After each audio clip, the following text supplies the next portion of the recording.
শিক্ষার্থীদের কোটা বিরোধী আন্দোলনকে যৌক্তিক মনে করে বিএনপি। গুলশানে দলের চেয়ারপারসনের কার্যালয়ে সংবাদ সম্মেলনে একথা জানিয়ে বিএনপি মহাসচিব মেজর ফখরুল ইসলাম আলমগীর বলেন, আদালতের ঘাড়ে বন্দুক রেখে সাধারণ জনগণকে ন্যায্য অধিকার থেকে বঞ্চিত করার পুরনো অপকৌশলেই ছাত্র সমাজকে দমানোর চেষ্টা করছে সরকার।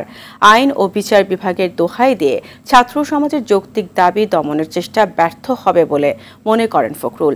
বিশ্ববিদ্যালয়ের শিক্ষকদের পেনশন স্কিম বাতিল দাবির আন্দোলন নিয়ে ফখরুল বলেন, বিএনপি এই আন্দোলনকেও সমর্থন করে। তিনি বলেন, পেনশন স্কিম চালুর নাম করে জনগণের পকেট খালি করতে চায় সরকার। জ্ঞানভিত্তিক বৈশ্বিক ব্যবস্থায় টিকে থাকতে হলে মেধাভিত্তিক রাষ্ট্র ব্যবস্থা প্রতিষ্ঠার কোনো বিকল্প নেই। তাই সাধারণ ছাত্র সমাজের কোটা সংস্কার আন্দোলনের ন্যায্য ও যৌক্তিক দাবি সময়ের সঙ্গে আমরা একমত। আমরা বিশ্ববিদ্যালয়ের শিক্ষক ও কর্মচারীদের এই যৌক্তিক আন্দোলন সমর্থন করছি এবং অবিলম্বে এই পেনশন স্কিম প্রত্যাহারের আহ্বান জানাচ্ছি।